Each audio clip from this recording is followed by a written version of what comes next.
À vous tous qui nous écoutez ce matin, que la paix de Dieu qui surpasse toute intelligence et la vérité de sa parole qui éclaire les ténèbres vous soit donnée abondamment. Amen.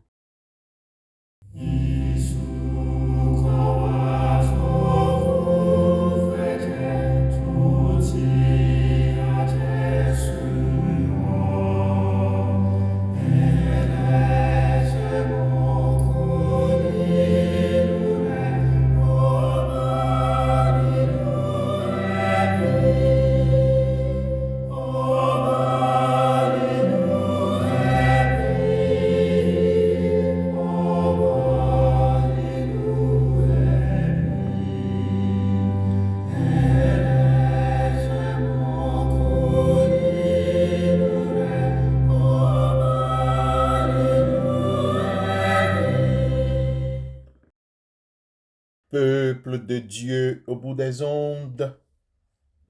Le verset 11 du livre du prophète Jérémie au chapitre 29 nous instruit sur un avenir et une espérance.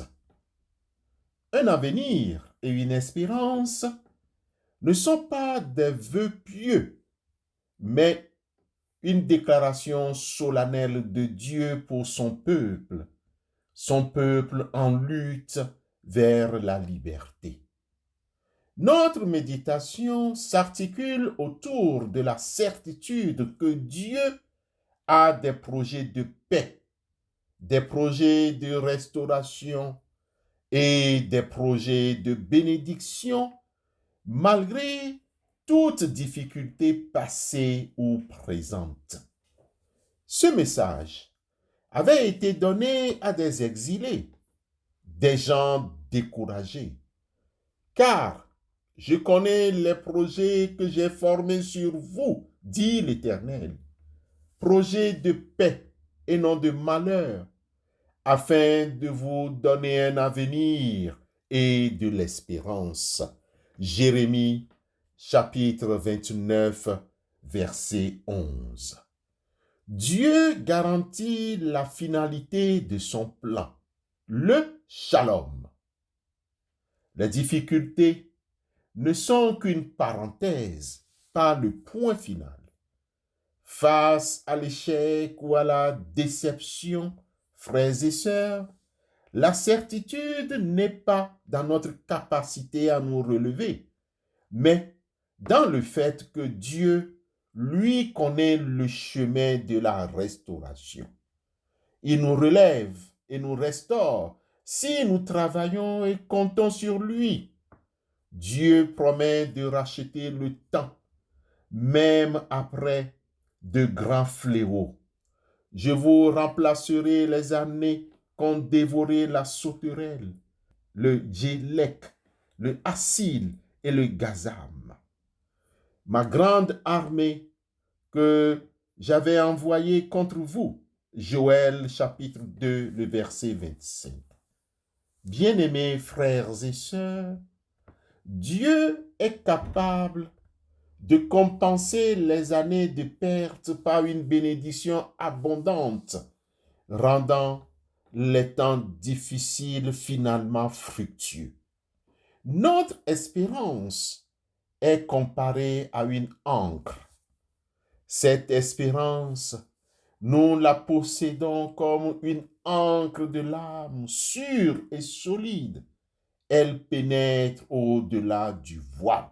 Nous rappelle alors l'auteur de la lettre aux Hébreux, chapitre 6, le verset 19. Bien-aimés frères et sœurs, elle est vitale dans la tempête et est jetée non pas dans nos circonstances, mais en Dieu lui-même.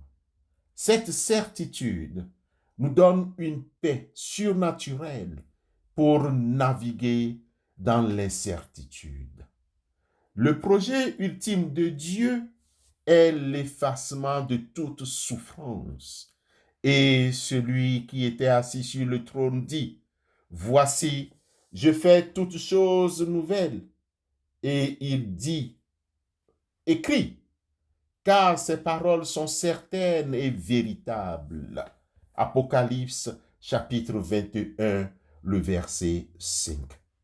Bien-aimés frères et sœurs dans la foi, notre avenir, notre espérance dépendent de la nature immuable de Dieu.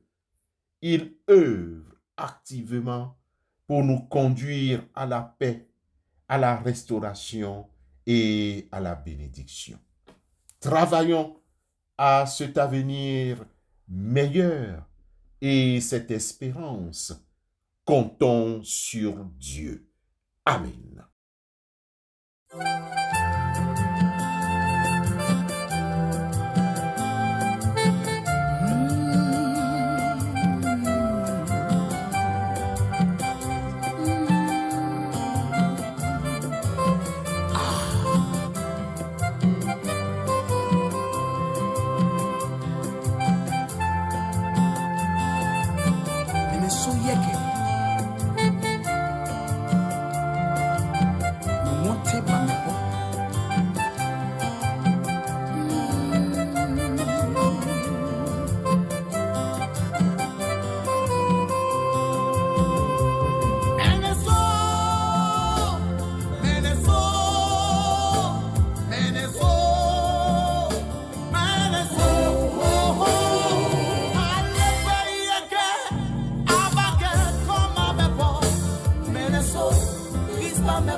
Père éternel, souverain de l'histoire et maître des temps, nous élevons nos voix vers toi au milieu du bruit et de la confusion des actualités mondiales. Nous voyons l'ombre et la discorde se répandre. Les conflits persistent.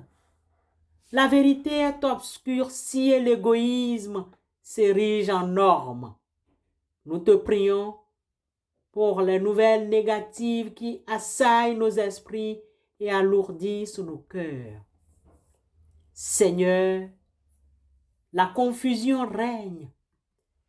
Nous te prions pour le discernement de l'esprit afin que nous ne soyons pas emportés par les vents de la peur, de la désinformation ou de la colère. Nous nous souvenons de ta parole dans le livre des Proverbes au chapitre 18, verset 17. Le premier qui plaide sa cause a l'air d'avoir raison. Vient l'autre partie et on l'examine. Nous savons que tu es les faux témoins et ceux qui disent des mensonges. S'il te plaît, Éternel, notre Dieu, dénonce-les. Il y a 6 choses que est l'Éternel, et même 7 qu'il a en horreur. Les yeux ôtés, la langue menteuse, les mains qui répandent le sang innocent, le cœur qui médite des projets iniques, les pieds qui se hâtent de courir au mal, le faux témoin qui dit des mensonges et celui qui excite des querelles entre frères. Proverbes chapitre 6, versets 16 à 19. Aide-nous, Seigneur, à chercher la vérité au-delà des apparences, à ne pas juger à la hâte et à prier pour la clarté et la justice là où règne l'opacité et l'iniquité. Protège nos esprits du cynisme et de la peur qui paralysent l'action. Dieu de toute consolation, notre refuge et notre force, nous te prions pour la paix dans les pays qui ploient sous le joug de l'oppression. Brise les chaînes de l'injustice et du pouvoir abusif. Fais luire ta lumière là où règne l'obscurité de la tyrannie. Que ta justice s'établisse pour que les peuples puissent vivre sans crainte. Nous nous tenons aux côtés de ceux qui s'apprêtent aux obsèques, le cœur brisé par la perte d'un être cher, victime de cette oppression. Accorde-leur la grâce de la consolation qui surpasse toute peine. Nous nous souvenons de cette promesse. L'Éternel est près de ceux qui ont le cœur brisé. Il sauve ceux qui ont l'esprit dans l'abattement. Psaume 34, verset 18. Et de celle-ci qui nous donne l'espérance ultime, il essuiera toute larme de leurs yeux, et la mort ne sera plus. Il n'y aura plus ni deuil, ni cri, ni douleur, car les premières choses ont disparu. Apocalypse 21, 4. Que ton esprit enveloppe ceux qui pleurent.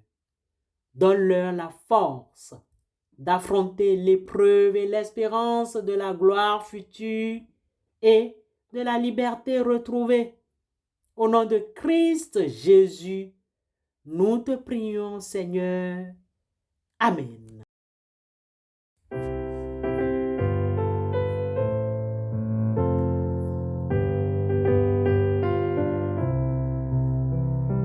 Quelle joyeuse espérance, Jésus-Christ revient bientôt. Mon cœur tressaille d'avance, car j'irai le voir là-haut, dans des éclats de lumière, le Seigneur apparaîtra. Comment dire ce mystère dans ma langue d'ici-bas? Jésus revient, Jésus revient, quel bonheur, quel bonheur, prendre avec lui ses enfants rachetés. Jésus, quel bonheur, quelle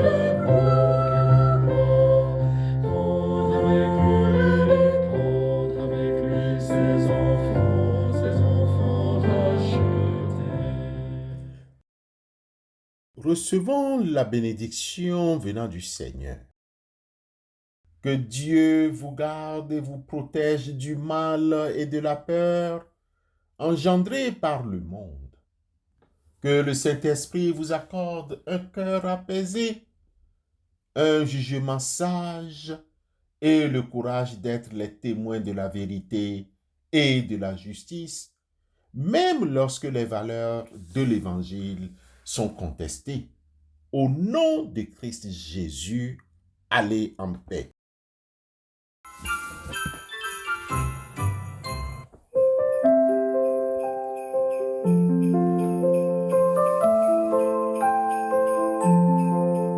Un ange s'approche de Marie et lui dit: tu es bénie, de toi naîtra un sauveur.